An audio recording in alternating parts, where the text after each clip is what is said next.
And we are live. Patrick George, owner-operator of Baby Mermaid Productions. Me, Andy Malfrina, owner-operator of Dad Ass. I'm sorry I said that. Anyway, that's not a good start. That's not a good start. I stink. You know what? Stream's over. The show's canceled. We're fucking done. Pat George, how you doing, buddy? I'm doing well. How are you, sir? I'm a little bit stuffed up. I got a sinus thing going on.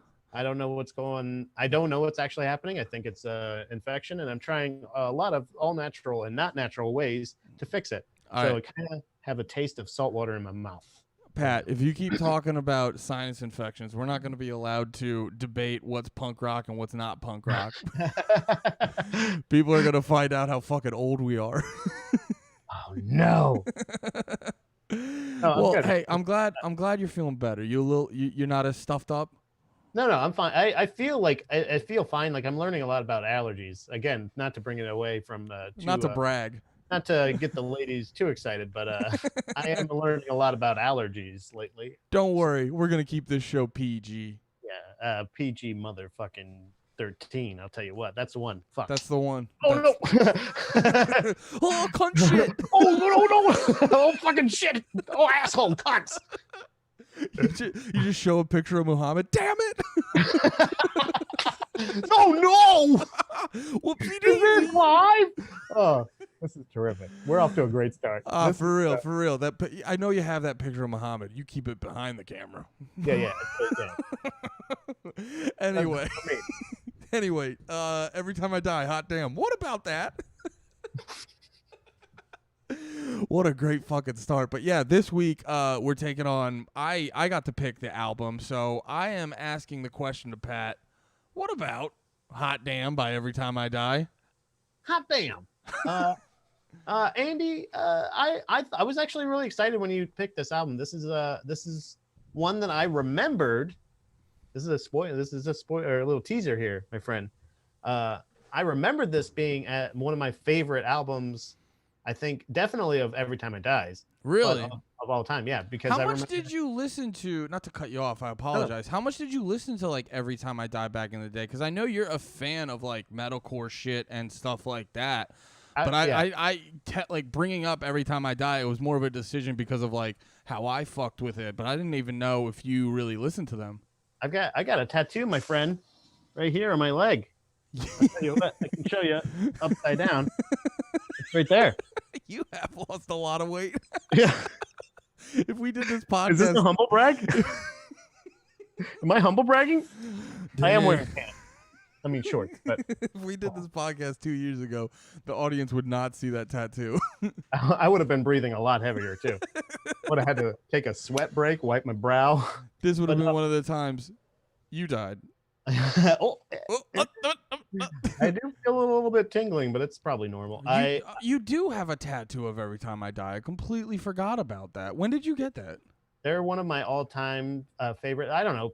This one, Jesus, actually, I don't even know. I don't remember, but it was probably it was definitely after Hot Damn, because I got particular eye from the cover, or not Hot Damn, sorry, from God damn it, what's the other one that they have? The later on, God damn it, with the Gutter Phenomenon. Nope, keep going. New Big Junk Dirty. Aesthetic. Big Dirty, that's right. And that later became my all-time favorite album of theirs. Big Dirty. Yes, that is one of my top 5 favorite albums, I think, of all time. No shit. I fucking love that album. It gives me goosebumps to this day. I gotta listen to that because if you listen to Every Time I Die, they kind of go through stages of like their sound where you have Last Night in Town and then Hot Damn. That's when they were sort of still like the weird metalcore, trashy, yeah, real like fucking great chunky riffs, but still real messy in a good way. Yeah. And then you go Gutter Phenomenon, Big Dirty, New Junk Aesthetic. That's when they had they become more of them. Like that's when I feel like they're starting to get their identity. Yeah, but they're still in that, because like Gutter Phenomenon, they were trying, you could tell they were trying, you could see it in their music videos and stuff. They were trying to see like, can we get a little bit of mainstream play? And they kind of did. They kind of did, because like the New Black's on that album. That's just a straightforward rock song. Yeah. Like Kill the Music's that's fast, but it's still a pretty straightforward rock song and stuff. There were a lot of hits on that one for sure. Yeah, exactly. But then I think, because I heard them in interviews, they're real funny because they are brutally honest about themselves. Like, I heard their lead singer was talking about their very first, I don't even know if it's a full album, but it's like an EP or whatever, and it's called The Burial Plot Bidding War. And he's like, I don't even count that. He's like, it's the biggest pile of shit we've ever anyone's ever made. I don't even acknowledge it exists. I had no idea he said that, and I absolutely agree, because I remember thinking like, these guys are almost perfect, except for like some of their earlier stuff. Like a lot of bands I don't love, like a lot of bands that I love, I don't love their early stuff, but I'll listen to it anyway and still appreciate it at some level. But knowing where they go, I'm like, let's just get there. You know what I mean? Like I really like I love Between the Buried and Me's later albums. Like, you know what I mean? Like Colors, I think, is like another one of those amazing like top 10 or top 5 albums of all time kind of thing. But like that's it's when they reach that level, like that pinnacle, I feel like, is like when they start getting, like you said, like, yeah, they're trying to get more mainstream play, but they're also like, they're trying to do it in a very unique way. You know what I mean? Like, yeah, and they're one of those bands that I feel like you can't like necessarily say like, oh yeah, they're like these guys. You know what I mean? Like, yeah, whatever genre you would put them in, I would absolutely put them at the like tip top of it. Because every time I always try to, you ever find yourself listening to too much of just like 3 bands? You just find yourself, because you know, you always, we're both probably we could consider ourselves somewhat music snobs or whatever to a degree. Yeah. Like I always make myself laugh because I'll shit on I'll shit on some grunge shit that like Steph likes, but then I will go to the grave about why early Fall Out Boy is some of the greatest music ever written, and I'm just like, who do I think I am? Who, the nerve that I have? Not that Fall Out Boy isn't great, but but like you think it's funny though. It's one of those. It can spring other things though. You can if you have a compelling enough argument, you can sway people, like them or not. And like that, like there's a thing with like I feel like that's where Cobra Kai came from. Oh, dude, like not to cut you off, I just started watching it. I'm only 1 episode in, and the whole time I was like, come on. And, you know, I've only heard amazing things about it, and then I got 1 episode in, and I was like, oh, I get it. I gotta figure out if Steph wants to watch it, because if not, I'm just gonna barrel through that shit. It looks so good. And it's just it's entertainment fucking junk food for sure. But like that's just all that is just a different fucking perspective. It's just that's a really good point. It's just a skewed perspective to where you're like, holy shit. And it's not like a different universe. It's not a fucking anything else, but it's just a compelling thing of like, holy shit. You know, like everybody's kind of fucked up, definitely. Yeah. But it's also like it's not even hero villain necessarily. It's just a thing of like, there's no right or wrong here. Yeah. This is all, and then you're like, holy shit, is Karate Kid and Cobra Kai at the level of William Shakespeare? Where you're like, this is like a Romeo Juliet kind of fucking, like, if they would just fucking talk to each other. You know what I mean? Like if they, like when they sat, like, never mind, I'm not gonna give you spoilers for the show. But there's definitely parts where you're like, hey man, don't you see, like, you're both like karate masters. I think I, as a white belt in jiu-jitsu, would know, like, hey, why don't you have a beer with this guy? Just find out where's he coming from.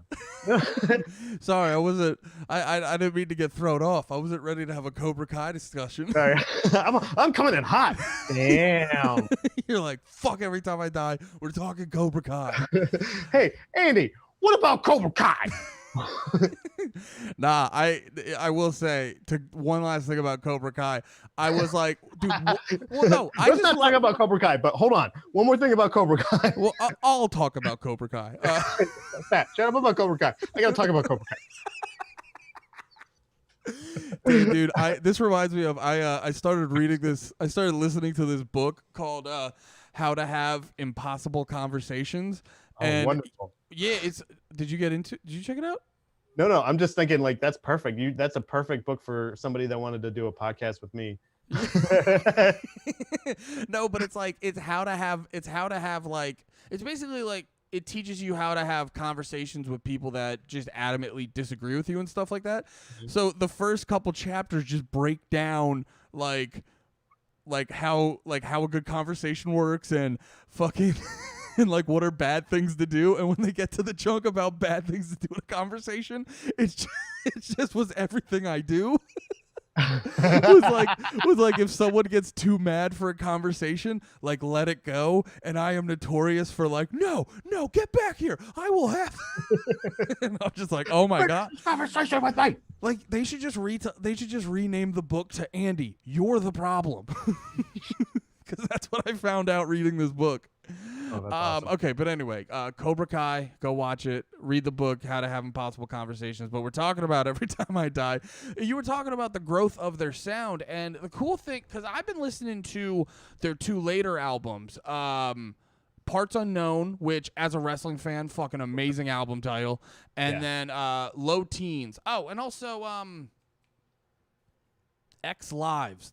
Those are the last 3 albums, and you can hear like I said, Last Night in Town and Hot Damn, they have a real sort of like trashy, like still metal but also kind of punk sound to them. And then Gutter Phenomenon, Big Dirty, New Junk Aesthetic, that's when they then shift to, all right, we're gonna sound like the fucking this is the modern day version of the band in Roadhouse. Yeah.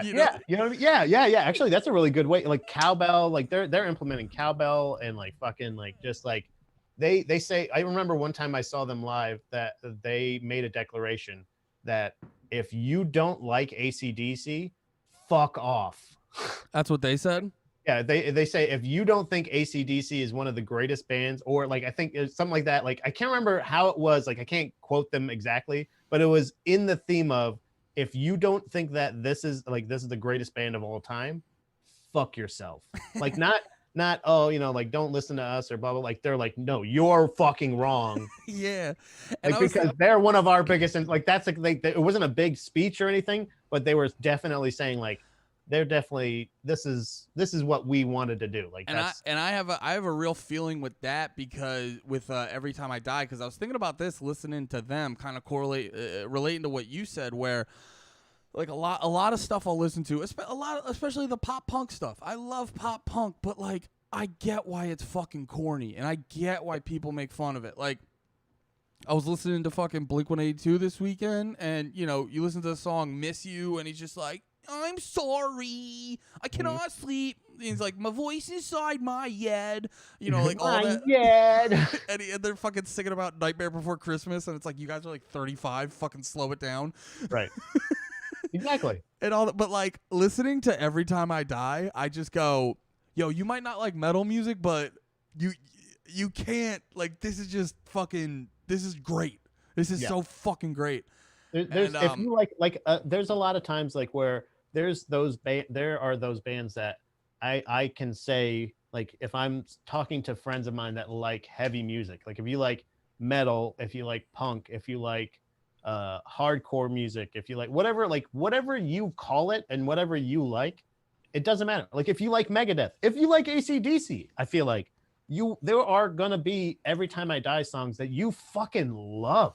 Yeah. Like not just like not, and that's the beauty of them. And that's why it's one of those things that like you're talking about how you'll say like, oh, this fucking influential grunge band that you love is bullshit, but Fall Out Boy is the greatest thing or whatever. Like a little less 16 Candles is a life-changing song.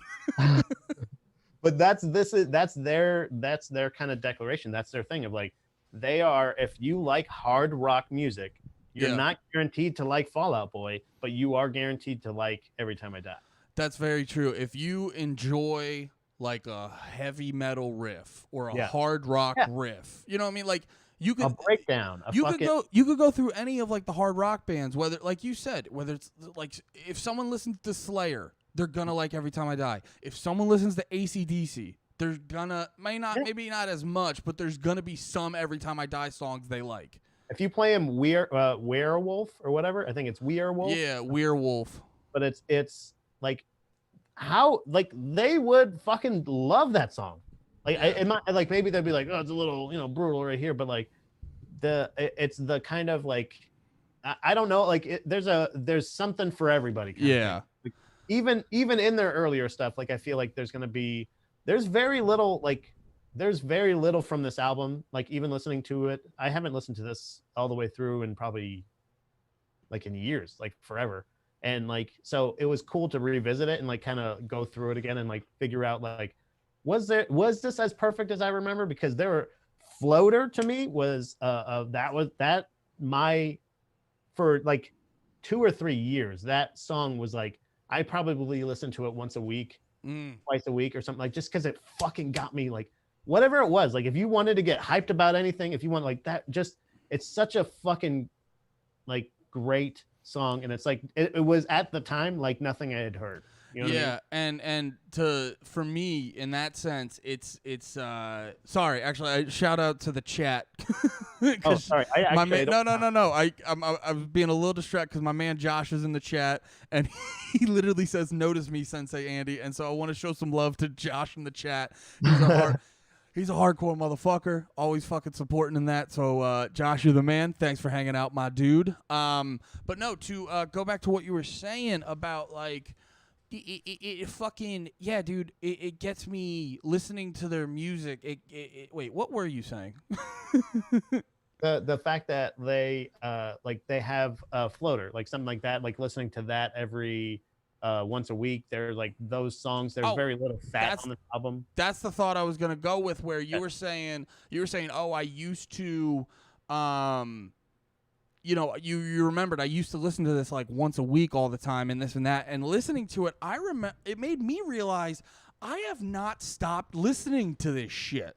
Yeah. And this feels like it's just going to turn into an aggressive Every Time I Die circle jerk, but like know that I'm being truly honest. Like I'm not like, I mean, Every Time I Die, if you see this, I'd love to be all of your best friends. But I've interviewed Keith Buckley. I interviewed Keith Buckley for the Hard Times. No shit. Yeah, I did a whole episode. It's the Pitch Group podcast on the, I believe it should still be on the network, on the Hard Times network. We had Keith Buckley because he's a contributor for Hard Times, so we had him on the Pitch Group podcast. No shit. That's awesome. Yeah. So like listening to this album and fuck, man, like I'm listening to it at work and I'm finding myself doing just kind of like vibing a little. You ever like listen to music and you realize you're vibing too hard and you forget people are around you? Like this, like last week, listening to this album that came out in like 2003 or whatever. Mm-hmm. Came out in 2003. Like I'm 30 years old. I'm still vibing on this album like it came out last week, and that shows sort of just like the timeless nature of this album. That's hard to do with movies. There's very few like that's what makes a timeless album or timeless movie or timeless like piece of art, anything like that, where it still elicits a reaction, or it still kind of evokes your emotion to be like, holy shit, like this is, like I said, goosebumps to me. Like I don't know if it's just ASMR shit. I don't know if it's what it is exactly, but this stuff, like this was me listening to it like on, like I there's different thing. My favorite place to listen to music, favorite way to listen to music is either if it's not headphones, when like I don't have to do anything else, but like great headphones, or in my car. I love driving and listening to music. It's one of my favorite things. And this album in particular, from start to finish, like this is a great from start to finish album that like is great for driving. Like to me, it's like, yeah, it's got the sing along part, like for Ebola Rama. Yeah. Like the kind of like, and that's what I'm saying is like, you like, I don't think they changed too much to make themselves marketable. I think they just became a more marketable band. See, I don't know. Because that definitely sounded like they have not changed from that. Like think about Ebola Rama to Hot Damn to why do I keep doing that? to the Big Dirty to even any of their like you said from Parts Unknown and stuff like that. They're not as like they don't seem as playful anymore, but like that was definitely something that they were headed into anyway. No, there's obvious what do they call it? Like not cosmic. What's the fucking word? Just musically, there's obvious differences. Like each album has their own personality, but I get what you're saying is that core thing. When it comes to music, there's always like a thing that when you hear the band, you can't always like 100, especially with a good band, you can't always 100% put your fucking finger on it. Like even someone great like Prince. Like Prince is no one's going to disagree with you on the whole that Prince is fucking great. But the specific reason why he's great, like it's something I feel like that goes a little bit past like a specific, like there's not a specific word for it. But like so even for Prince or for a group like Every Time I Die, they have that thing where that fucking emotion that they just encompass. There's a through line of that throughout all their music. Where even though they have all their own, each album has their unique feel. Unique feel. They still have. I always like to say it's that thing that got them to the party. It's that thing that got you being like, oh, I fuck with these guys. And every album they make sure to give you that. And that's the thing with them. They give you like not only with like if you like hard rock, like, oh, I'm gonna like some part of what they do, this part, this song, this whatever, this, like each one of those things, like they get you even with their personalities. Like I like they have they started doing things. They were really smart as far as their marketing, and I think this is what became more marketable for them. Well, and not to cut you off, but the best thing they did for that was with all the albums. And this was one of the things that while listening to when I first checked out Hot Damn, I also ended up they packaged in like a bonus DVD with it where you got to meet the band, and the band became, because the thing about Every Time I Die is like they never hit this like what they kind of got close to it with Gutter Phenomenon, but they never hit this like big, wide mainstream appeal. But they always had this likability, and for a guy like me, and I assume a guy like you, this like relatability that beyond just good music, it had this like invitingness, this invitingness to it. Personality, like is that a word? Invitingness, invitability, invitability. Yes. I think that's what it is. It's that's what I meant to say. It's like a religious thing. But no, it was very inviting. No, that's the thing. It's their personality. It's like, so again, we talked about that. We've talked about this in past episodes. My favorite band is NoFX, but it's because I love a bang for your buck thing. They have great, like in my opinion, great punk music, and also it's a funny live show. Like every time you see them. So Every Time I Die has that as well. Yeah. And then also in like adding these, like here's a bonus DVD of us fucking around on tour, and it's fucking funny. Like and like it led to so many like kind of like running jokes, and you get to know their personality a little bit more. They don't take themselves too seriously. Like that's the thing with bands like Slayer or like or any of these other character bands, like and not to pick, I don't know why we keep bringing up Slayer, but like any of those like bands that take themselves too seriously. Yeah. You know what I mean? Like any kind of metal band, because that is kind of metal's MO. Like Metallica has this very like, you know, like we're gonna have a, you know, like a band guru and a band fucking therapist and a band all this other things, and like have contracts, like, you know what I mean? It's like at that point, what are you, artists? Like, are you just all like, it's just a business at that point. Yeah, you kind of get so separated from it. You see these guys running around going like, hey, you guys want to mash? Anybody gonna mash? You know what I mean? Like they're fucking with the people that are like, but when they get up there, they fucking flip the switch and you believe them. They're genuinely up there ripping it up. Well, you know what I mean? Like they're gonna jump into the crowd. They're authentic. They're great performers, and you see like every side of them, and they don't like. It's such a funny, cool perspective. Again, shared, you know, the sharing your perspective of that, of like that it's a tour diary. it's the making of the album, and also it led to a thing me and my buddy Elliot used to do back in Florida. We did the 1 bite challenge because on one of the DVDs, I can't remember which album it was, there was Andy, the guitar player, who I know you love. Yeah, he's my spirit animal right now. He's definitely my goal weight. Yeah. But he had there was a thing where he's just sitting in the studio or somewhere, and they had just gone to this taco restaurant, and he's just fucking downing tacos in 1 bite. Boom. Like I think he does like 7 in a row. It's fucking crazy. And a buddy of mine and I started to do that with tacos at Taco Bell. We did it with a Junior Whopper. We did different things where you try to get it all in 1 bite. Word. Yeah, and I want to say something on that, but also shout out to Kings in the chat. Kings just hopped in here. What is up, my dude? Thanks for hanging out. But yeah, Pat's fucking Am I pointing to the wrong side? Point at him, Pat. Point at him. Is it this way? Wherever. He's everywhere. He's like he's like Jesus. He's everywhere. You can see you jerking off. No, but like at you. But no, like the thing with you talking about like the taco thing, but also at the same time you see some jack dude like Andy Williams, and they're like these crazy talented dudes on their instruments. It's this thing where they always have had a great combo where this big time rock star feel, but then that fucking thing where he's housing tacos, like. Oh no, but he's also like a fucking dude. So like, dude. They and I think that was I assume it wasn't like a conscious choice, but from like a marketing standpoint for where they are musically, sort of in the hierarchy of what gets popular. I know it wasn't I assume it wasn't a conscious decision, but from a marketing standpoint, it's so fucking smart to have this like to be overly exceptional at their instruments, but also this relatability where because like I said, everyone who listens to them, it's just a bunch of dudes like you and me, more or less.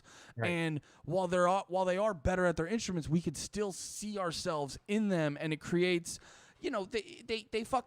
they look like a crew of dudes you wanna fucking drink beers with and hang out. So it immediately and then pair that up with amazing music. It immediately creates like, oh, I'm gonna fuck with this band till I die. Yeah. And the part that makes it better too, because I was thinking about, because I remember, like, do you remember a band from First to Last? Yeah, I remember them. Which great band. Which I actually think. I remember seeing an interview that I think the dudes in Every Time I Die are like real good friends with the dudes in From First to Last.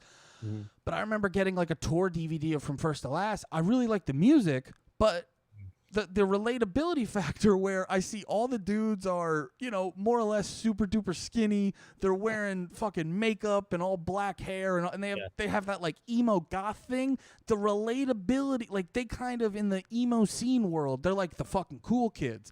So the relatability is not 100% there. Not to take away, great fucking band. I listened to the shit out of those albums, but the relatability in Every Time I Die for dudes like us is just off the charts. So they create this perfect storm for fucking, It's the kind of, like you said, it's them having that personality, but it's also like the great performance behind what they're doing. Like I don't know what it is about. It's not, and they're not.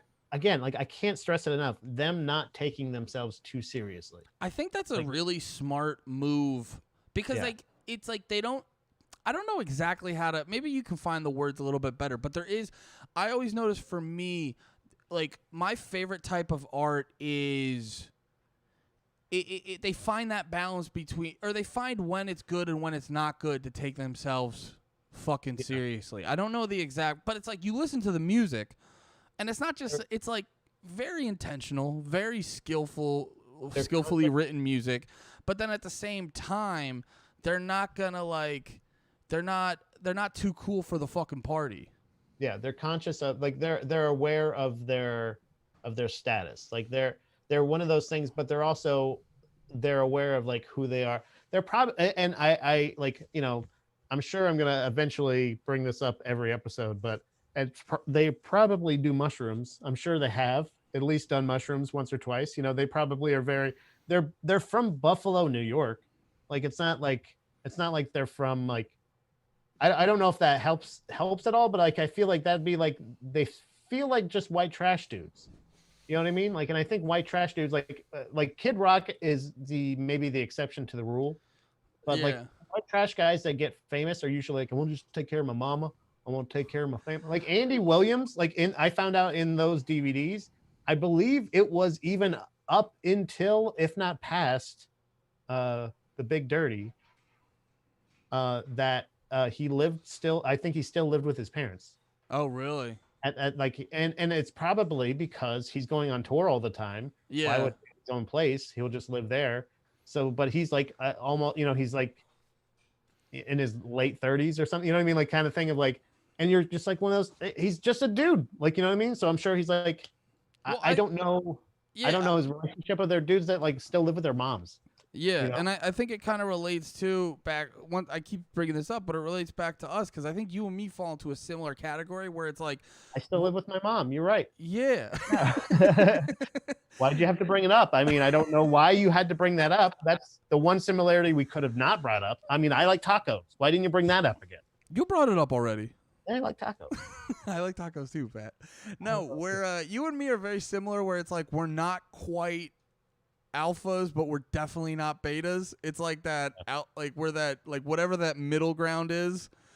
Yeah. You know, we kind of sit there where it's like we're not like some fucking meatheads that are just our only language is fucking fighting and shit. You know what I mean? But we're Belfas. Belfas? Yeah. Belfas. Belfas. Belfas. I'm an adda. I'm a Belfas. But no, they kind of like Every Time I Die is in a similar category where I feel like they fit in that, you know, they're not pussies, but you wouldn't categorize them as that like dumb alpha type. Yeah. And also they're not meatheads. Yeah, exactly. Yeah, you were talking about Andy Williams. He also too. I saw this interview of him a while ago where he's talking about how he got into because he's like a wrestler now. Yeah. And he's talking on Jim and Sam about getting into wrestling and like. And I think this comes back to the relatability of them where you realize they're just like they're very pure and you can hear it on Hot Damn, which is the album we actually need to talk about at some point. Hey, I've been bringing it back. Like I said, but you've been doing a way better job than me. It's been very genuine and like I feel like all of these things like kind of stem from this album. But sorry, very go ahead. true. I just want to talk about how much I want to kiss them on the cheeks. But no, like he's talking in the fucking interview about like getting into wrestling, and he's such like just a normal fucking dude, that they're trying to get this big, and he's just like, yeah, I always kind of wanted to do it. You know what it is, and but he's like, I always kind of wanted to do it, so I'm like, I don't know, I'm gonna try it. There wasn't any like grand, like fucking like thing behind it. Yeah, it wasn't like, oh, ever since I saw this moment or blah blah blah. It was just literally that's what I think it is. They're always they're relatable in that sense of like, hey, yeah, I got some free time. I'm doing this. I don't have kids or I don't have this or I don't have whatever. But it's that, and it's also they're always down for a bit. I remember when I was still living in Florida, and my a friend of mine at the time was living actually, I believe, in Lancaster. I think maybe around that area in PA. And he was like, hey, what's the name of that band that you like? Is it blah blah blah? Is it Every Time I Die or whatever? And I was like, yeah. And I was like, yeah, it's Every Time I Die. And I like spelled it like, I don't know, like I don't know what it was. One of those things is like, is that the band? Like, yeah, why? What's up? Kind of thing. And he's just like, yeah, they're playing at this bar I'm at. And I was like, they wouldn't play at a bar. Like, they're not gonna just play at a bar. What year was this? This was, I mean, they're probably already on EA Sports game. Like they're an established band, I think, at this point. Yeah, like, yeah. 2000, probably again around the Big Dirty. Something like, I feel like around so that's that probably like 2007 or 08. Yeah, something like that. So they and I was like, no way, bullshit. You're he's like, oh yeah. And I was like, take a picture or whatever. And he sends me a picture of Andy flicking me off. Ha. And I was like, holy shit. And like, I recognize him immediately. He's the most recognizable person in the band. And you're like, I was like, holy shit. Like, so he's like, hey, my buddy wants a picture of you. And he was just like, okay. You know what I mean? Like, he's down to fucking to say like Yeah. it's either that or hey, can you flick my friend off? Like I'm pretty sure he asked, can you flick my friend off, and took that picture. Like they're down for the bit. They're down Yeah. to like to fuck with your buddy for you, but it's not again. It's not in that meathead way. It's And more I think that first guy goes. to pass out at the party. We're gonna draw dicks on him kind of way.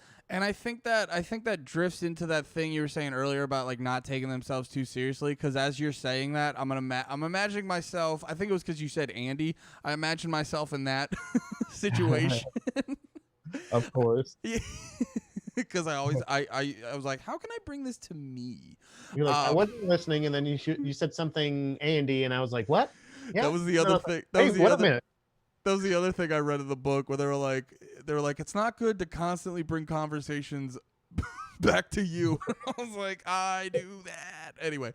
No, but I was thinking about that, and I'm like, yeah, I was like, yeah, if someone asked me to do that, I'd look at them weird, and I'd be like, why? And it's like, no, just fucking go for the bit, be funny.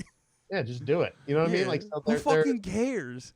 And that's why, like, I don't know if maybe, and that's the thing with it's not that they can't be serious. Like I said, like Floater is a fucking serious song. Yeah. But like Bolorama is not a serious song. I said, like I was saying, there was no song that I would I remember this being like a perfect album. There's one song I would take off this album. And it was in the event of that everything should blah blah blah. You know, like the really long title name. I will say I skip that song every time, but if you do let it play, it's something about like just sitting through that makes the beginning of a Bolorama even better. Right. And that's the thing is like, that's why I was saying earlier about like song for song, like they're not every one of them is like my favorite. Yeah. As an album, I think they work really well together, and that does fit in there if you're listening from start to finish. But as if you're like if you have it on random and that's the first song that plays, you're gonna be like, this doesn't work. That's a good point. Yeah. You know. But back to the whole like not taking themselves too seriously, and also a thing you said earlier about a lot of the stuff they do music wise and just personality wise, like cutting out a lot of the fat. It got me thinking, because like that's one of the best ways to describe this album, especially because like listening to it and like none of it feels extra. It all feels necessary. It all feels like, perfect example, bringing it back to Fall Out Boy on From Under the Cork Tree. Like the first song on that album is it's called I Slept With a Member of Fall Out Boy, and all I got was this lousy song or song title. And you're like, it's funny, but like it feels too. It reeks a little of try-hardery. Yeah, you know what I mean. That's what's also refreshing about like this album, and you know, Every Time I Die in general. It feels real. It doesn't feel forced, and yeah, every moment on this song is like, oh yeah, that's what they meant to do. That's what meant to be That's what they meant to have happen. Right. Yeah, and yeah, it was, and it's all of their albums. Again, all of their albums. It's like it's the same way I talk about Refused. It's like they have every one of their albums has value, and I like songs on them. I definitely have more favorite albums than others, or even ones that like, for instance, their most recent album, Refused. I think it's kind of a dud. But I trust them so much as artists, kind of thing of like, I'm sure it's a great album, and I just don't I don't fucking get it, or you know what I mean? Or maybe they just missed it for one. Like maybe, you know, you're not going to be 100%. So it's not when you trust them, again, with Every Time I Die, with Refuse, with any of these bands, like if you trust them, even if they put out a dud or two, you're not going to necessarily give up on them. But you may it doesn't mean that you stop supporting them. It's weird, you know what I mean? Like, but luckily with Every Time I Die, they don't even have to they don't give you that option. Like when they take risks or something like that, maybe it's just my personal taste, or maybe I don't know, but they have never disappointed me. Yeah, none of their albums disappoint. No, I agree with that 100%, because I think a lot of their albums are just. I think their albums are a lot like when they go into these creatively speaking, they do what I think a lot of bands say they try to do, where they just go in and they just want to write the best album they can. Right. You know, with the exception of Gutter Phenomenon, you know, listening to them talk about it like retroactively and this and that, all those albums just feel like this is what we fucking wrote. You can't really listen to them and be like once again, going back, I keep bringing up Fall Out Boy, but it's just because I listen to them a shitload, and like Fall Out Boy, you listen to their first album, and now you could they were probably more trailblazers of this style of sound, but like you listen to From Under the Cork Tree, and then the album right before that, Take This to Your Grave. You know, those are you're like, oh, this is from the early 2000s. Like, this is early 2000s emo. And then their later shit, and you're like, oh, this was when everything, you know, you listen to some of their later shit, and you're like, this is just a dubstep song. you know, stuff like that. It's you can listen to it for 5 seconds and go, oh, this is from this year. Every Time I Die, it's very, you know, I would put up Hot Damn with any metal band's album today, and I don't think it would sound dated.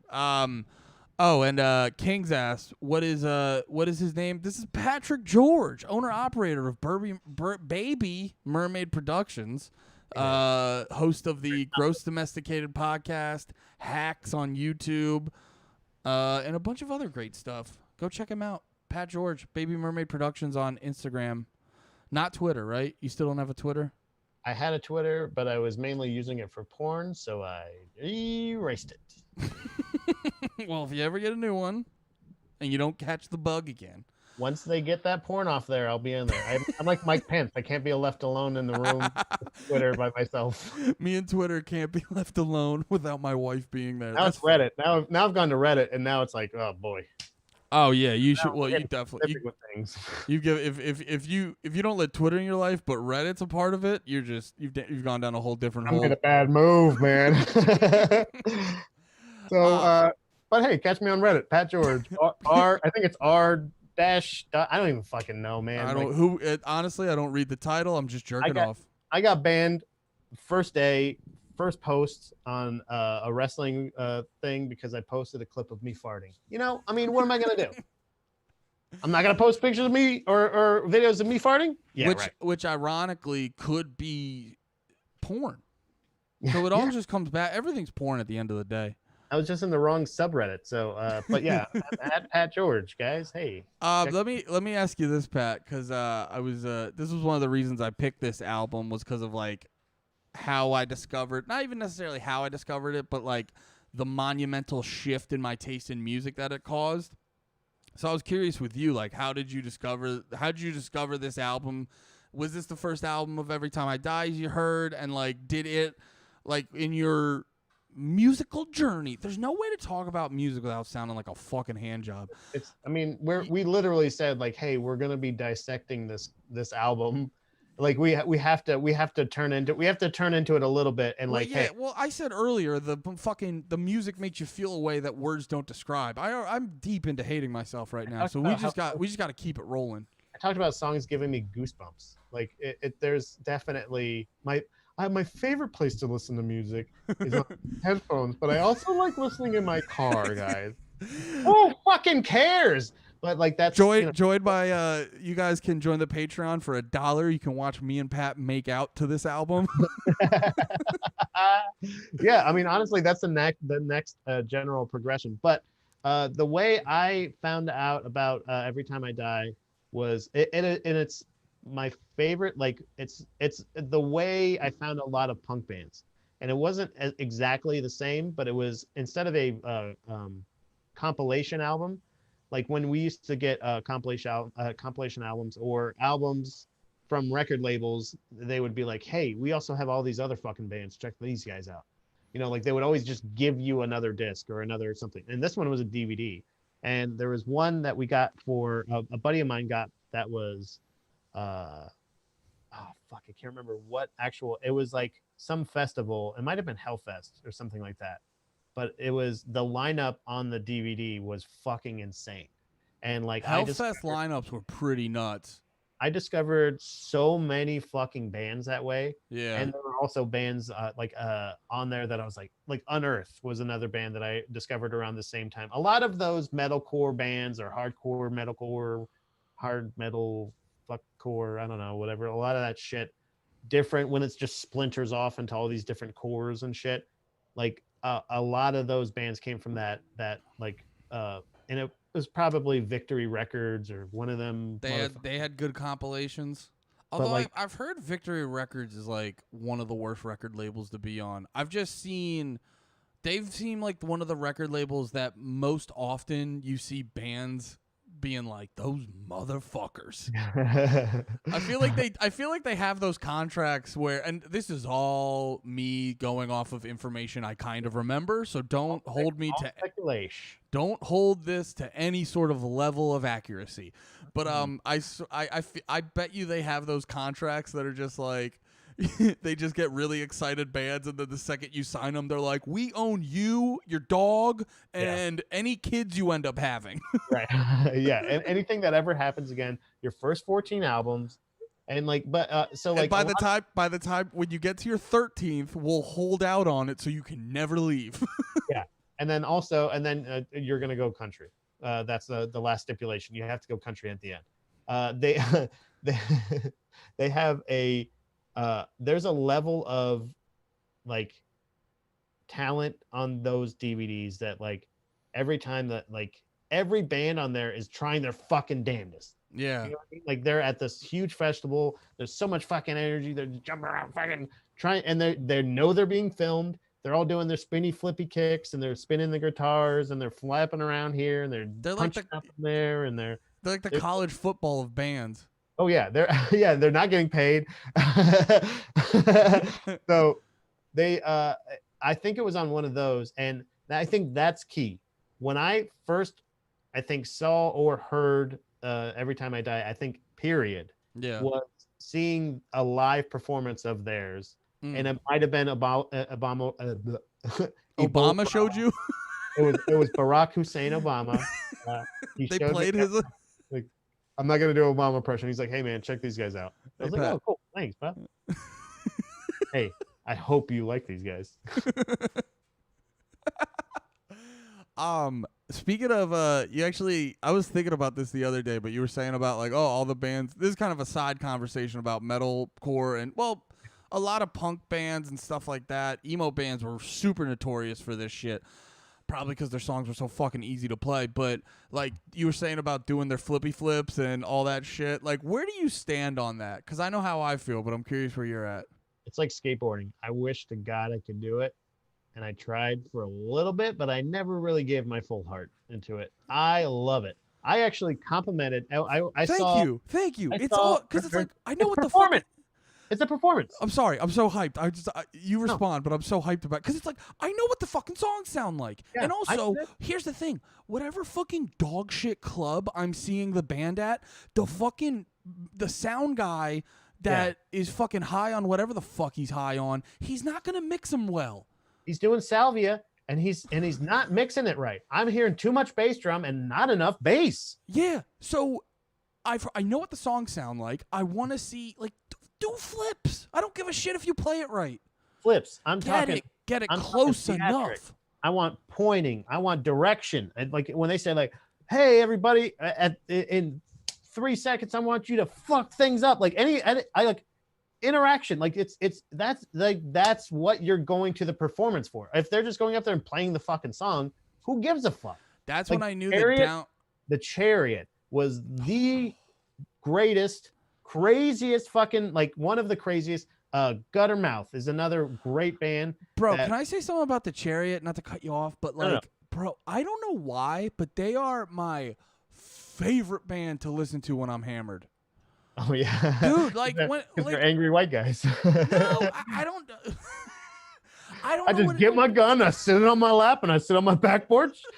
Listen to those fucking lesbians. As I listen to the Chariot, it's my soundtrack for finding minorities. No, it's dude, like they're great. I think it's because like my head's swirling and like the music is all chaotic and all this other shit. It's like I really vibe out hard on like the Chariot when I'm hammered. It's weird. So a funny story about like the antics and stuff like that, and really appreciating me and my best friend from Florida, Robert. Shout out Robert. He's we saw I can't remember. Oh no, I remember the lineup. It was fucking awesome. It was one of my favorite lineups I've ever fucking seen in my life. And I got through the best lineup of my life. There was 2 bands and 1 band I couldn't give a fuck about. And it was awesome because the 2 bands that I loved played first. So Norma Jean opened the show. Incredible live show. Incredible live show. They have fucking lights, strobe lights. They have like platforms. No like pyrotechnics or anything. Just fucking strobe lights, essentially. Flash like big like floodlights that they would just flash on to the crazy intricate beats. I fucking love Norma Jean. I gotta listen to them more. You know, I have an inkling you might be listening to them soon, but give me some more time. Actually, funny thing, you know how I got introduced to Norma Jean? It actually relates to Every Time I Die. Oh, yep. Okay, that makes sense. Yeah. So, did you ever hear of a dude? Oh, by the way, the chat's saying, guys, you got to stop cursing. You're gonna get demonetized. Well, your boys got to get monetized to get demonetized. And also, if you watch any of my videos, I'm not worried about that. But I appreciate they want us to make some bread, and I appreciate that. There is a donation link. Is there? Yeah, I think Streamlabs automatically throws it down there. And if you donate, I will give Pat some of it, I guess. All the proceeds go to Pat and his weed fund. Oh, but did you ever hear?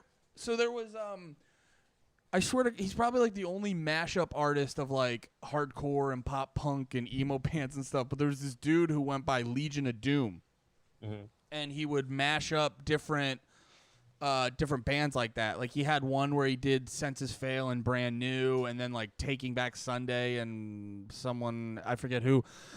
But he had this song where he mashed up Ebola-Rama with what's the Norma Jean song? It's like their most popular one where it's like bringing a knife to a gunfight. Oh.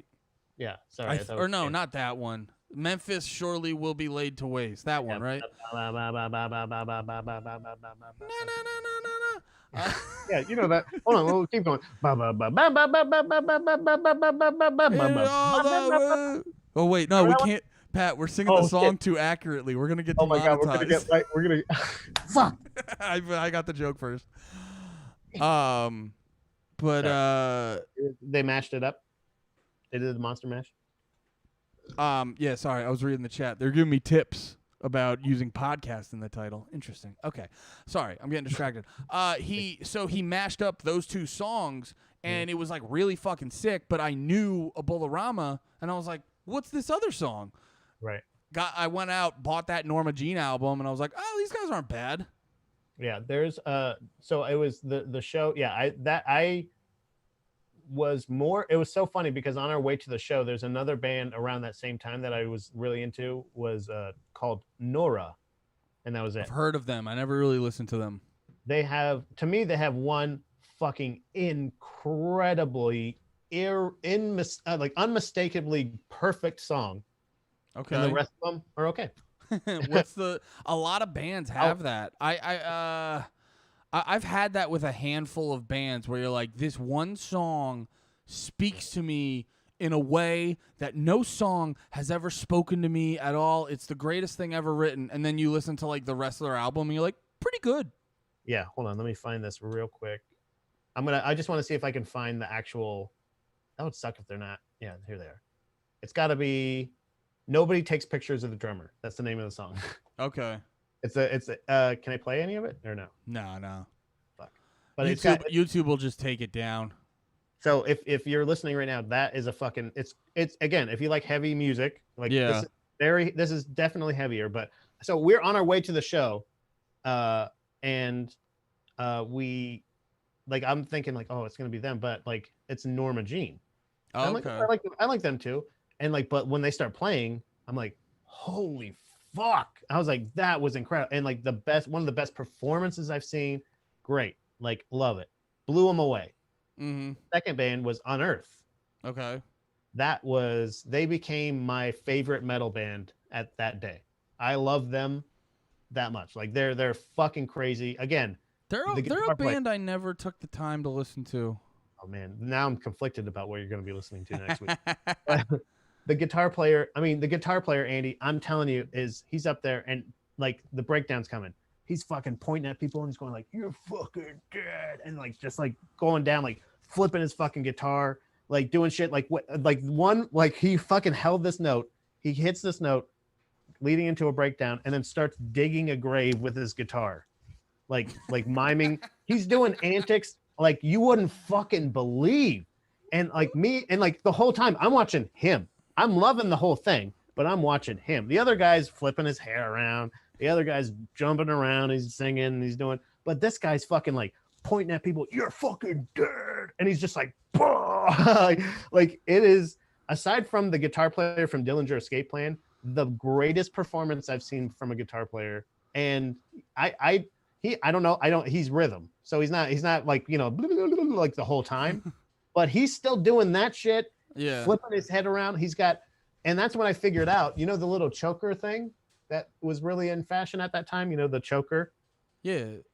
That was the guitar players that wore those. That's why they wore it, because they would put their guitar strap. That's what he told us after the show. Me and my buddy waited outside. We left early because the third band was Atreyu. I couldn't give a fuck less about Atreyu. I left. They're one of what I said earlier. Yeah. They have like 2 or 3 songs that are fucking amazing in my opinion. They're hits. Yeah, everything else, fine. Yeah.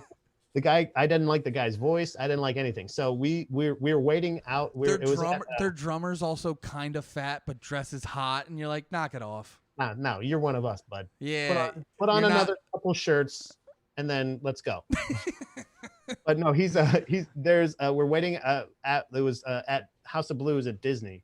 We were waiting afterwards, me and my buddy, and we like stopped him like when they were headed backstage, and we're like, "Dude, you were amazing." He's like, "What? Really? Like me?" Like, and I was like, "We love this fucking thing." And he's like, "Where'd you?" I was like, "He's like, oh yeah, thank." He was like, he was so appreciative that we noticed all of his like tips and tricks and all his little flippy dips and all this shit. We took a picture with him. We fucking like, and like we didn't need to like hang out with him or anything. That was all we needed, was to say like, "Dude, we see you and we appreciate everything you're fucking doing." That's fucking sick.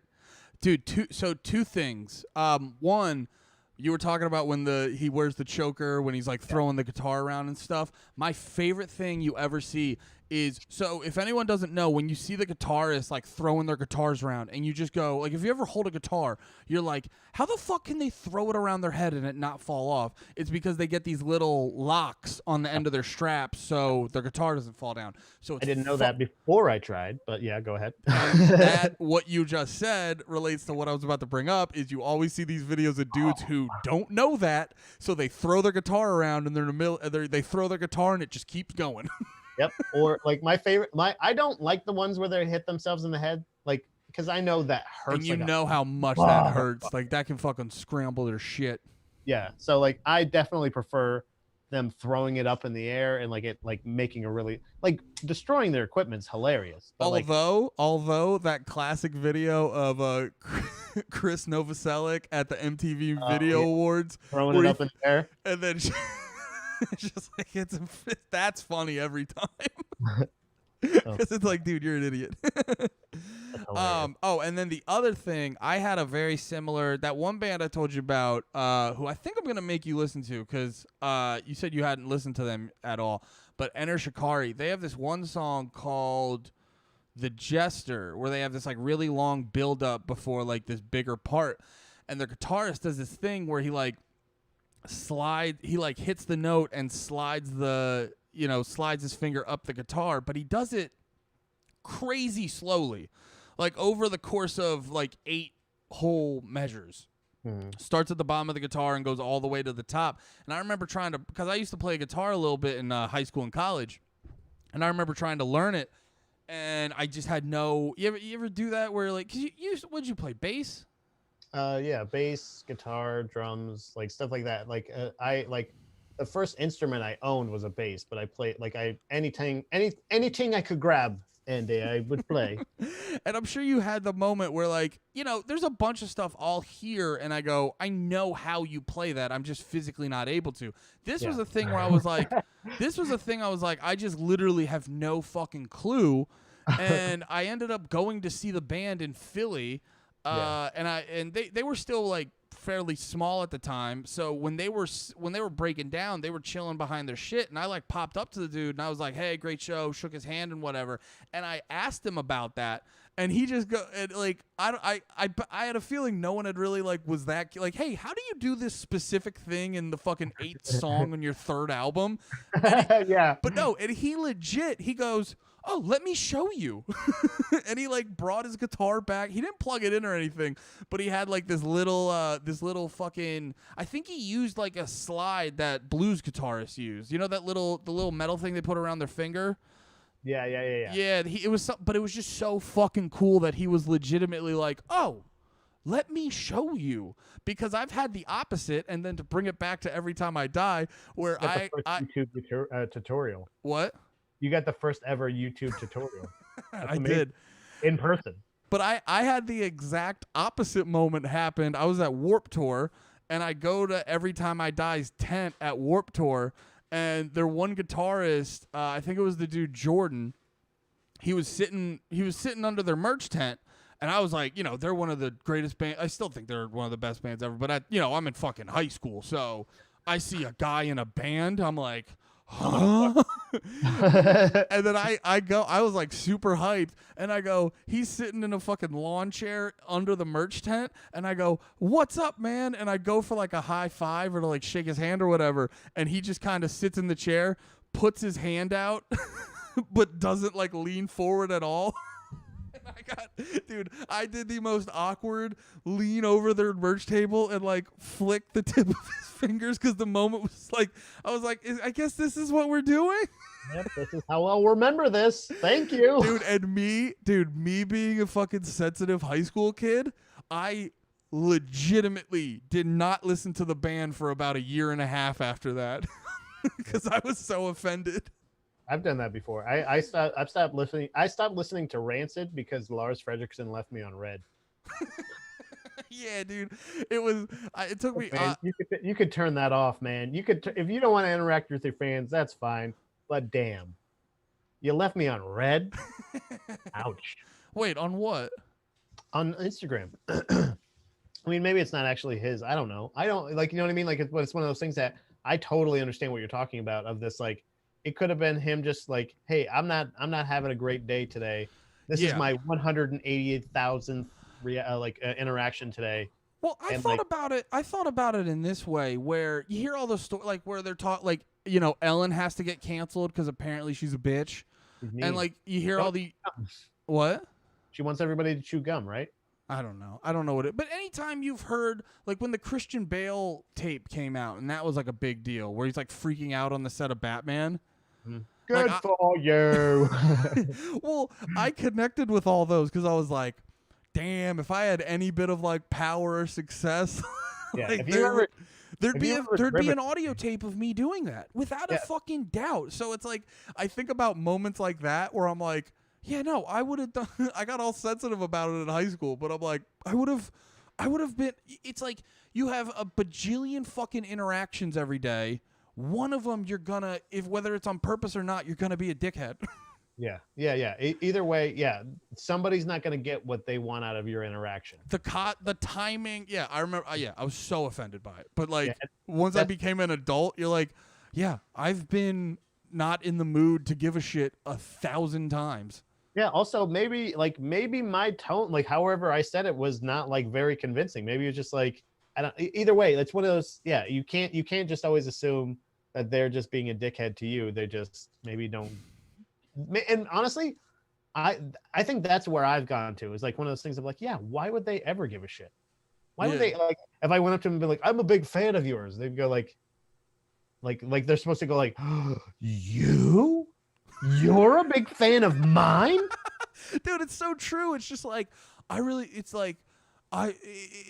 generally speaking, when you hear not to have a conversation about like being offended this and that, but it is like that offended me, and you're like, and oh no, yeah, like no, it's like this. It's like you were offended. I wasn't. Yeah. We're at square one again, asshole. 50-50 here. And not to bring it back but like I was, like I said, I was lucky enough to talk to Keith Buckley from the band only because of the grace of Eric Navarro and the hard times. But I was like trying my best frantically trying to think, like, what can I say to him that's going to make him like me? You know what I mean? And it was so desperate, and I hated that feeling. Yeah, you can't. But I was just like, but you know what I did? What? I didn't say. I just was like, hey, I'm a really big fan of yours. I really appreciate everything that you do. Thank you for like I think you are a band that has only gotten better with every single fucking album. Every album that they put out is better than the last one, in my opinion. Except for the only one that I felt like, and I didn't say this obviously, but the only one I feel like is kind of not like a full step up is X Lives. I didn't think like from where they went, like I didn't think that was perfect, but again, it wasn't like a step down. It was not a step down. It's one of those things like it's there. So, but that's the only thing I could say was genuinely how I feel to the person, like to know that they're actually hearing it with their ears. Yeah. And after the, and know that I shouldn't expect anything from that interaction. And I feel like if more people did that, like artists would be more open, because maybe there is like 186 people like going up to, I don't know why I keep picking that number, but maybe there's thousands of people walking up to that guy at the music festival or the guy at the concert or something like that, going like, maybe it's every teenage girl going, and like trying to like hanging all over them and not giving them, you know, like their boundaries. I left that part out right before I wanted my handshake. I was like, I will suck your fucking dick, Jordan.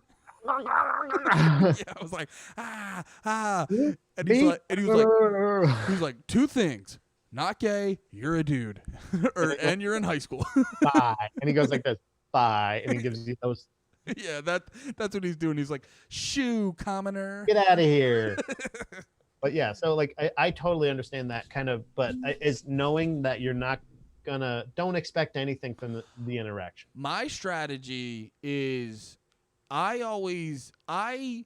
goal is to get them to say, oh, that's a really good question, as many times as possible, because that, and not even saying like, oh, I want them to tell me I'm a good boy, but like, no, because I've noticed in interviews when they get a question asked that they're not being asked, that they never get asked, every like musician, artist, whoever, they do that. Oh, that's a really good question, because they're so used to hearing the same question every time. They are legitimately taken aback when that happens. When you can knock them out of their like their answer loop, you know what I mean? Because they'll be like, "How'd you get started? How do you know like this? All these other things." When you get to that point, you're like, so like, but you're just saying you hear, "That's a really good question," and you're like, "Oh, okay. Did you hear that, Dad?" Anyway, thank you. Or I go, "Will you be my new dad?" Yeah, will you be my dad? Oh, that's a really good question. I gotta get out of here.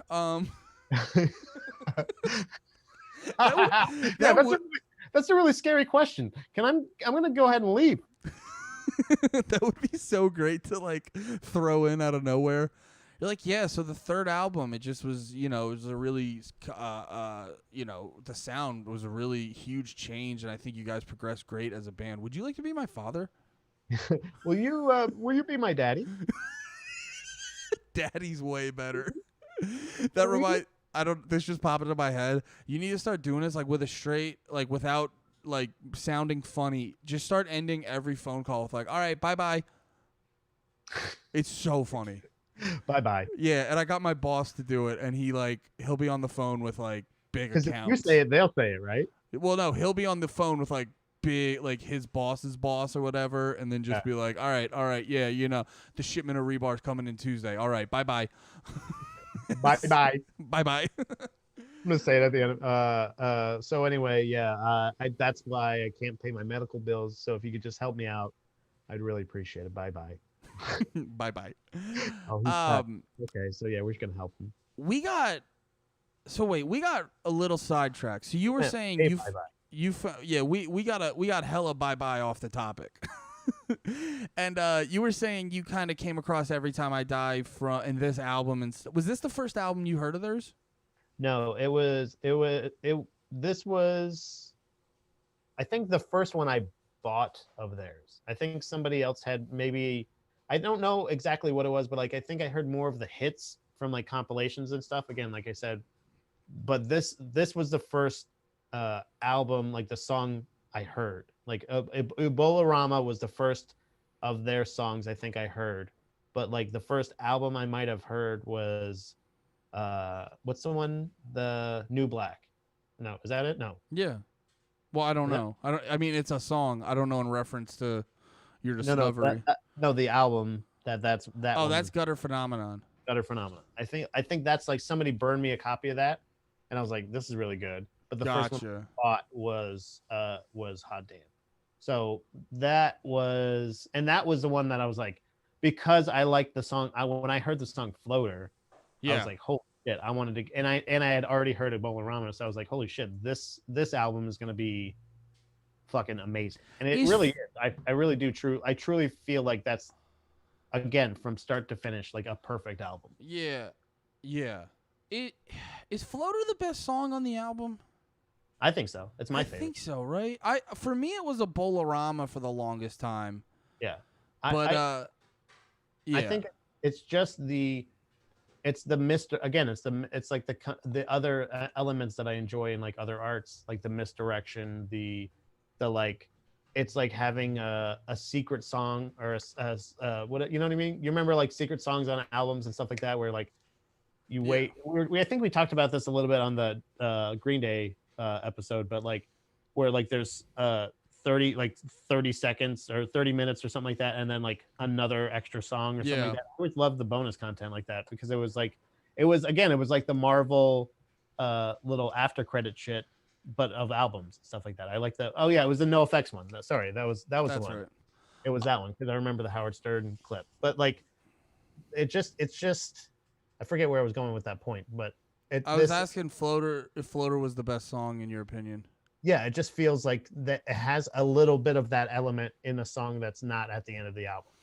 No, I think it's over, and then you're just like, and then it just comes back, and it fucking just and sludgier. It slows down, even like each one of it, like the elements of it, like are the layers, I guess, of the song.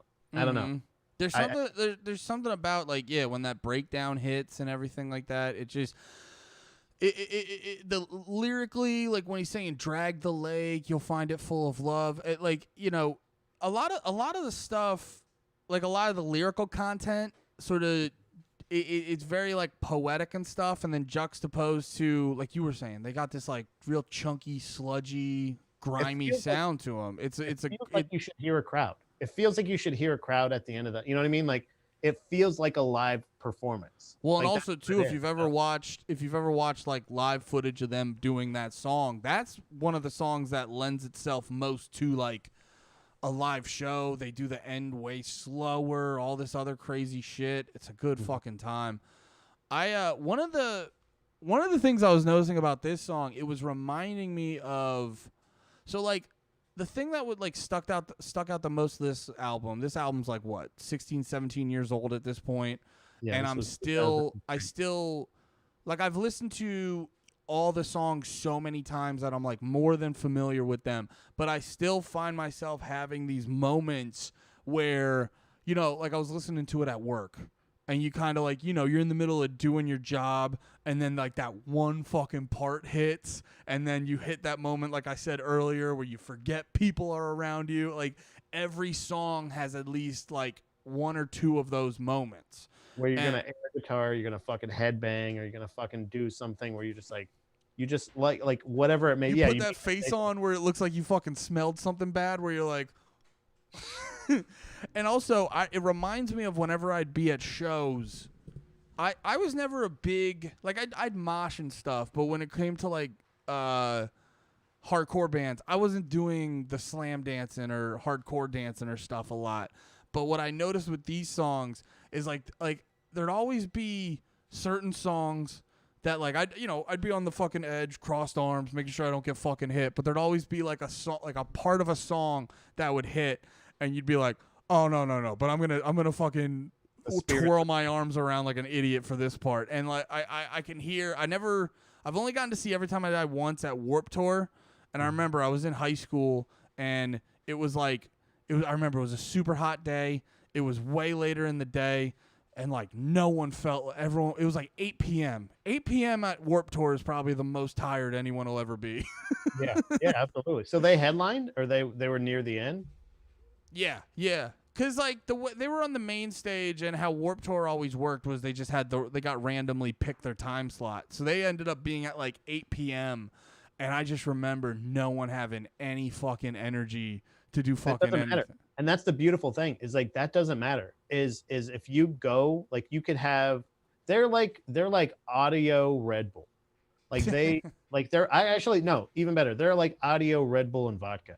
Like that's what they are. Like they make you want to fucking party. Like I don't, you know me, like I'm not a huge drinker or anything like that. But when I listen to their song, like again, when they get into that twangier kind of, I don't know, I can't stress this enough. Every one of this is an incredible album.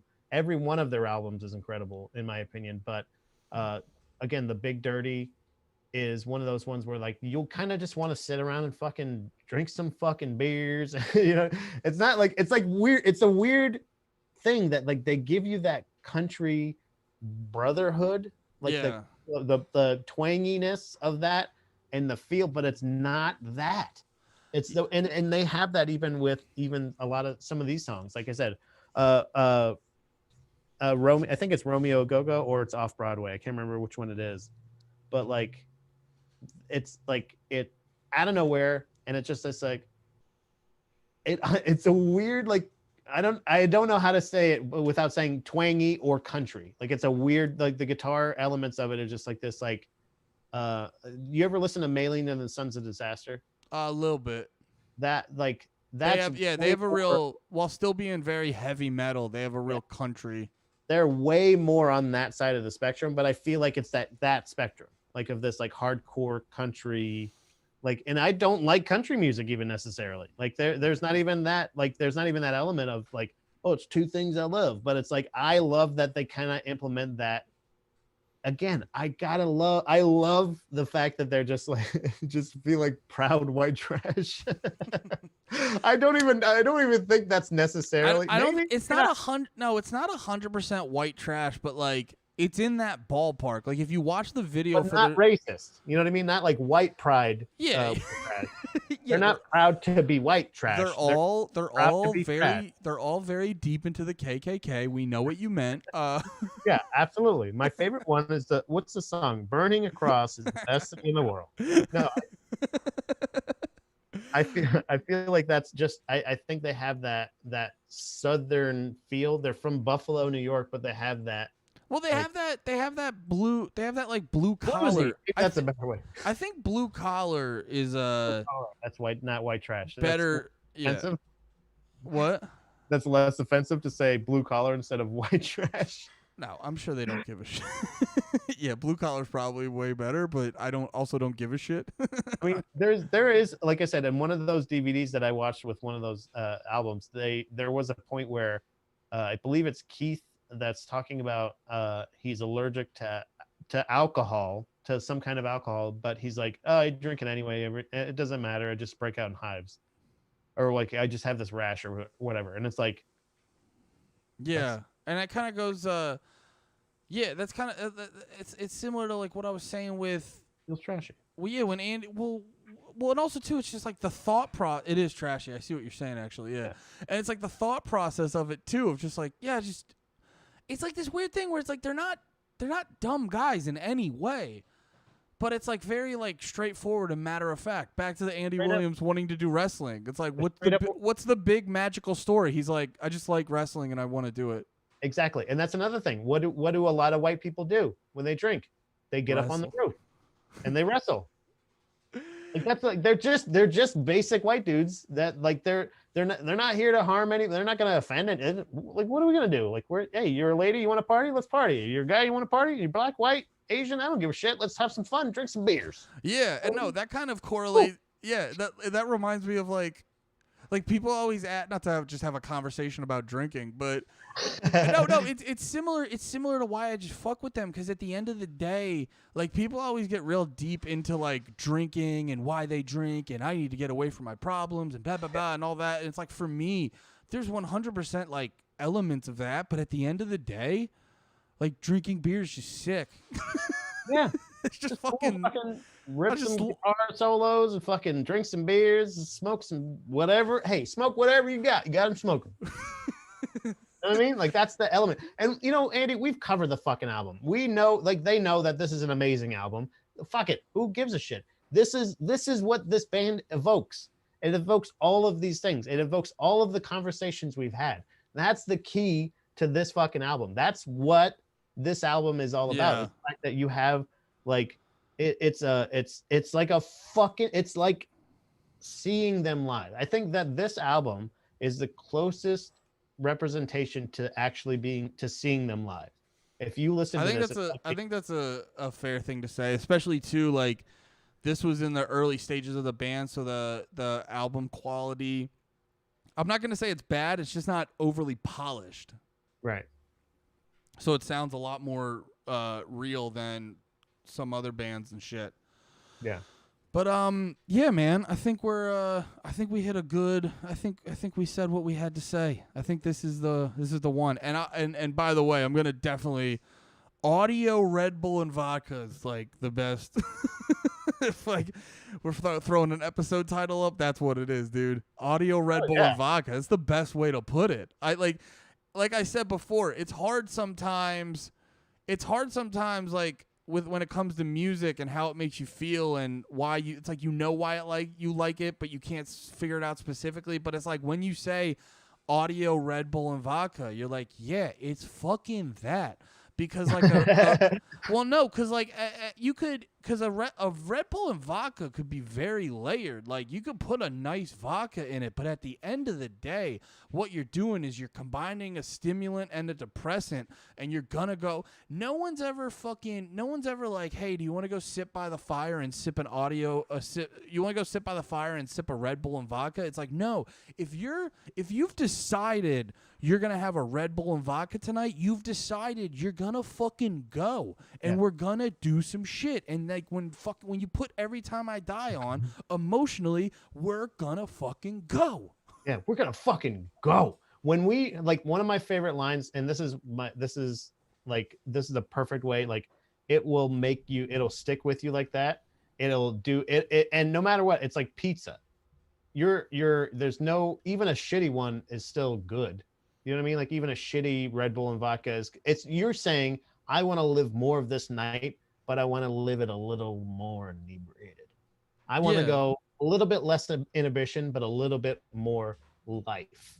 Yeah, like and you're dude, going, if you've decided to have a Red Bull, if you've decided to have a Red Bull and vodka, you've definitely put the green light up for fucking fun and for fucking shit to happen.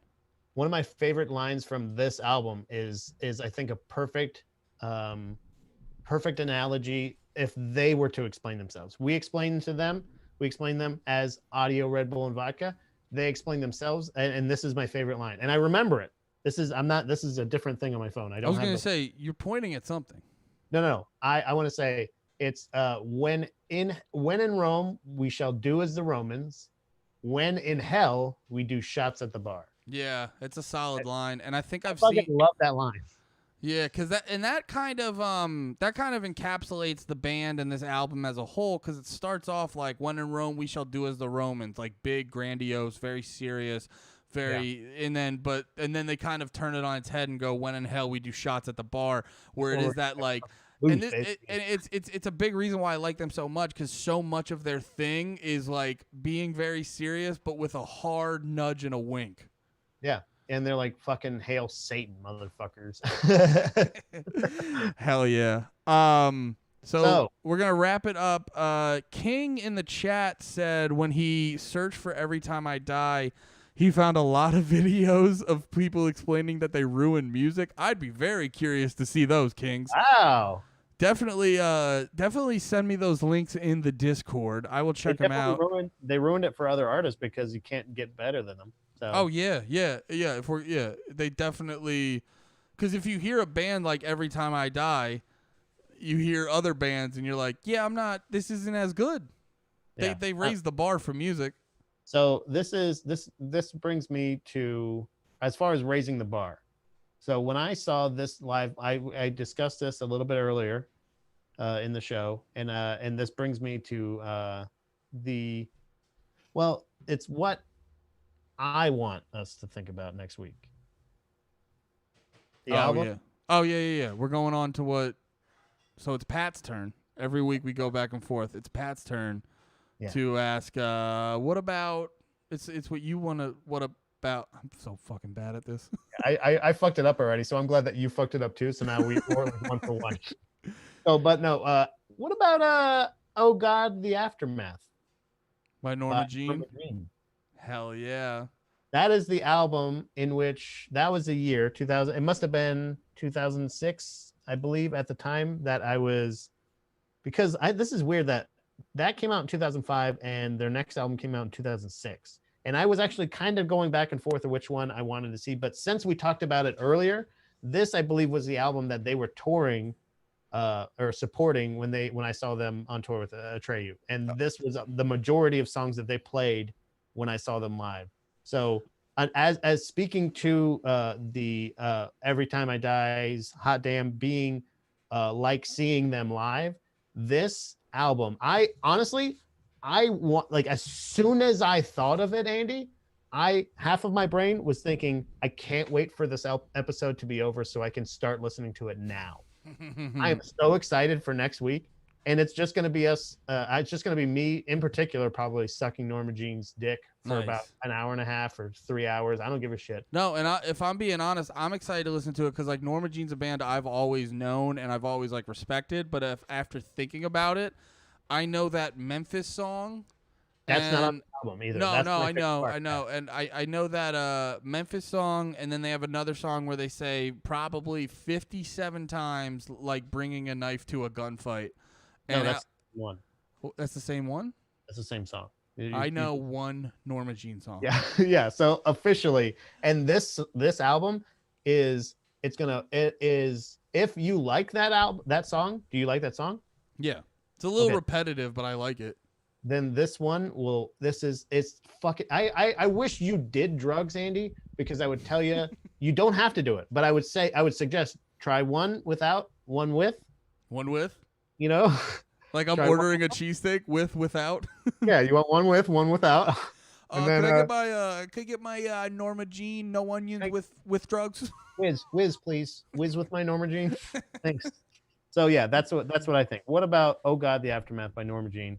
Start to finish, give yourself, like, if I can, listen to it with your favorite method. Don't go like, oh, I got to listen to this for the thing.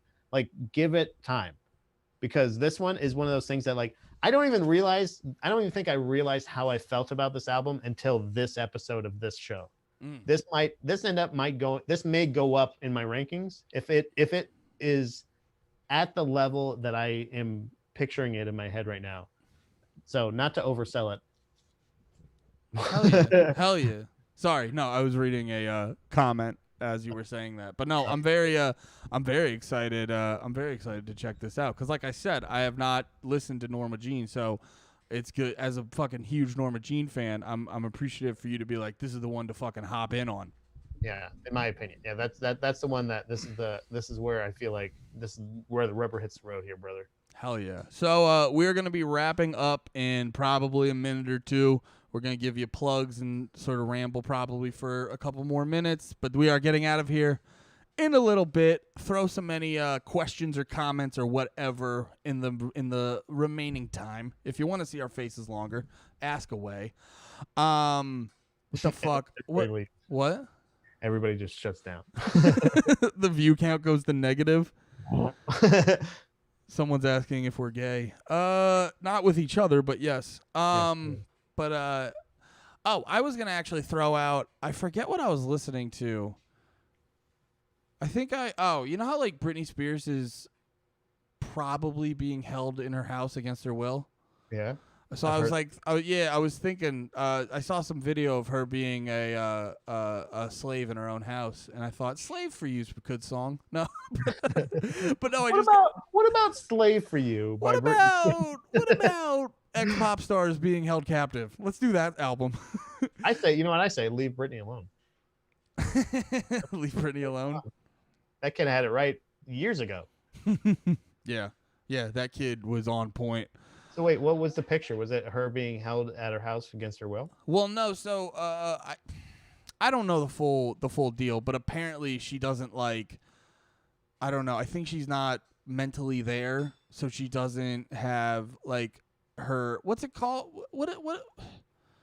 Not ownership, but like some dude's like her guardian. Ownership of her estate or whatever. Like, so her dad. Yeah. So, but she's like not being allowed to be. I don't know the full story, but she's not allowed out of her house. Or something. But she's not allowed to do whatever she wants, like every other rich person. So but she's also, but I think she also may have it together more than like her dad's being like, no, she's fucking crazy, and she's like, no, I'm just a little crazy. Just a little crazy. Can I have some money, please? Can I have some money? I would like money. I don't know, but no, I was thinking before I took that dark turn. I was thinking we should pick like a pop album that both of us don't even really know. Yeah, well, that was another thing actually I was going to suggest, and I don't know if you want me to necessarily say it in front of the chat right now, but guys, chat, don't listen to this part. Earmuffs.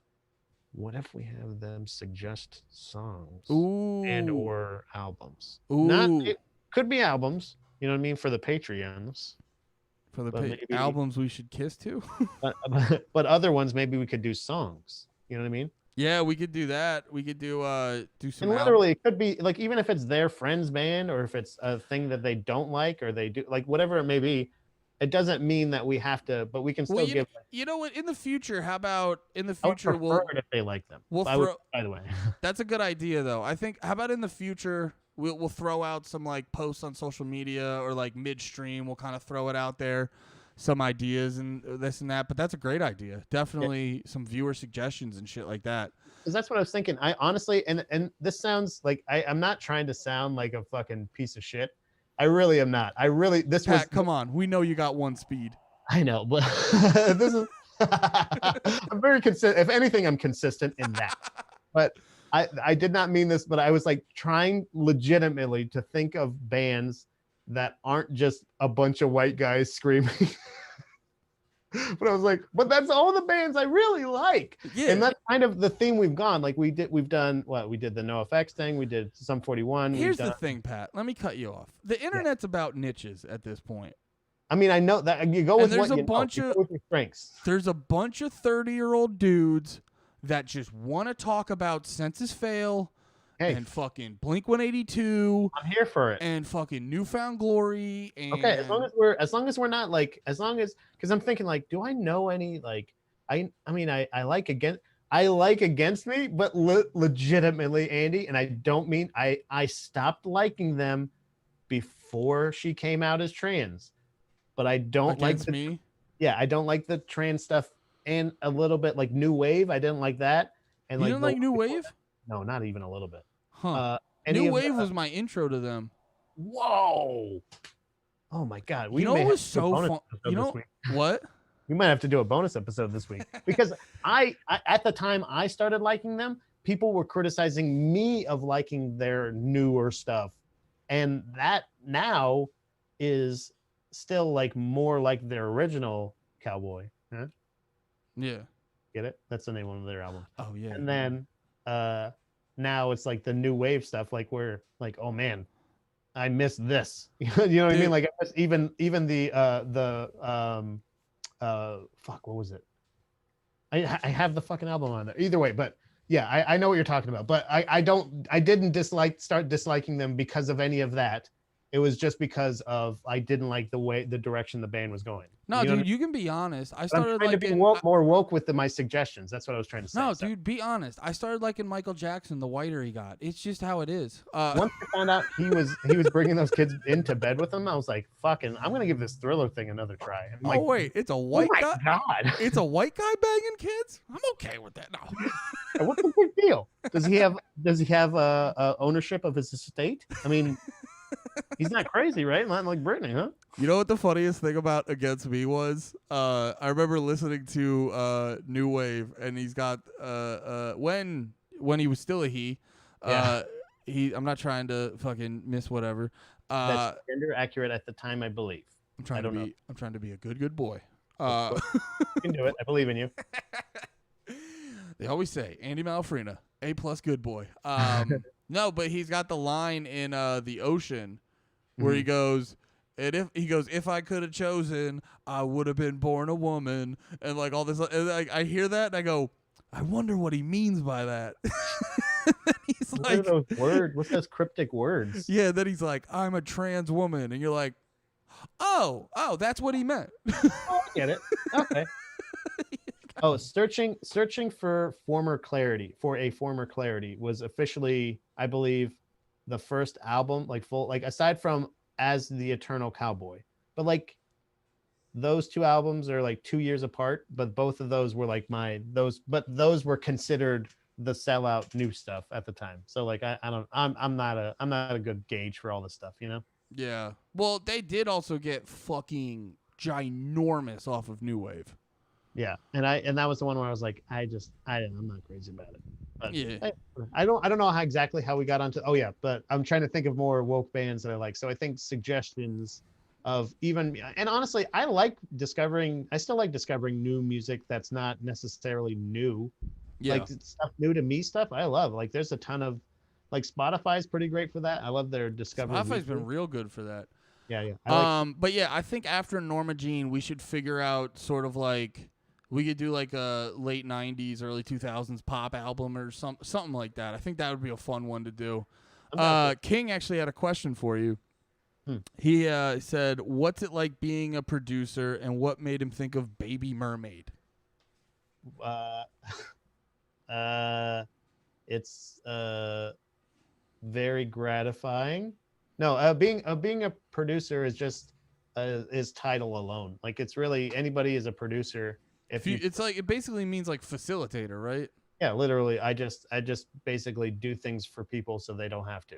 So like it's kind of like it can be anything. So it's I like the ambiguity of it. I like the fact that it can change every day. Like it could be video, audio, it could just be whatever. But and Baby Mermaid is just basically a tag to one of my jokes about doing drugs. Nice. It's kind of a tag. So it's branding. My dude. It's all about branding. I don't know if that was a serious question, but I answered it seriously, so I apologize if that was no, because it is kind of I remember when you were telling me you like were producing a bunch of podcasts. It was kind of I was like, oh shit, because you kind of like slid it. I don't know if it slid into. I'm sure that's not the right word because I'm sure you planned it out and everything. But I remember just like it felt from my perspective out of nowhere. I was like, oh, Pat's got his own little like. What would you call it? Like podcast, not label. Yeah. Well, what I'm trying to do is essentially is kind of like is what it is. The productions element of it is basically just saying like I want to like have like you said like have like kind of a station or a network, but not like I'm not doing it to like rule the world or anything like that. I just want to showcase like different interests that I have. Yeah. And kind of just throwing stuff out there. What sticks? Like I want to produce quality content, and the only way you know if it's good or not is putting it out there. So I try to put as much out there in all of the lanes that I really enjoy, and if one of those things can become popular or start making I can start making a true living off of that, and or enough of a living to make so my wife doesn't have to work or something like that, like because she should be in the kitchen and doing my bidding. I just wanted to take all of the positive stuff I was saying and end it really shitty. I want to conflict King. Women should be in the kitchen. No, I honestly, she's working her fucking ass off right now for the opportunity for me to make a lot of this stuff and try a lot of stuff for free. So Yeah. so when I say like go to Baby Mermaid Productions, check out the stuff, subscribe if you like it. Like I try to put out consistent stuff. I try to put out, jokes, sets, anything like stand up, fucking jujitsu, fucking anything I can, like golf even. I've gotten in golf. Do you have audio or video of that Baby Mermaid joke? Yeah, I think it's in my stand up playlist. I believe it's me and DC. If you can you send me the link, because Kings was asking about it and he wants to see the joke. I think it's it's on my Baby Mermaid Production YouTube channel. I'm looking it up right now. It's me. I'm performing at a Hard Times event in Washington D.C. and I believe I start out with that joke, which is weird because I don't normally do that. But nice. I'll throw that in the Discord for you, Kings. Oh, and also to answer your question, I'm not gonna be on Twitch tonight, but I will be back here on YouTube talking about wrestling tomorrow. Ooh. So I don't know the exact time because I have stuff to do tomorrow night. Oh yeah, I forgot. Yeah, because we usually record on. Is there anything you want to share? Oh no, they're just doing Comedy Fight Club in Jersey near where I live. Mm-hmm. And I remember Nate was talking to me about going to hang out at that and shit. Oh, nice. And so Comedy Fight Club's always a good hang. Which actually, plug for me, when I main evented against Sean Gardini, who's like he's like the champ of Comedy Fight Club. They had a belt and he won it. Oh shit! So like there's an actual, like, were you like going for the belt? No, they we did it at a Philly show, and then the Philly show that they did after mine, they introduced the belt. But yeah, me versus Sean Gardini, that finally popped up on YouTube. So just go search my name and Comedy Fight Club in YouTube, and you can go check that out. Nice. Oh, did you send me the link over Messenger?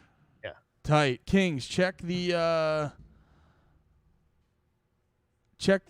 disc. What? You just kind of cut. You just kind of like. Oh, sorry. No. I was reading the chat.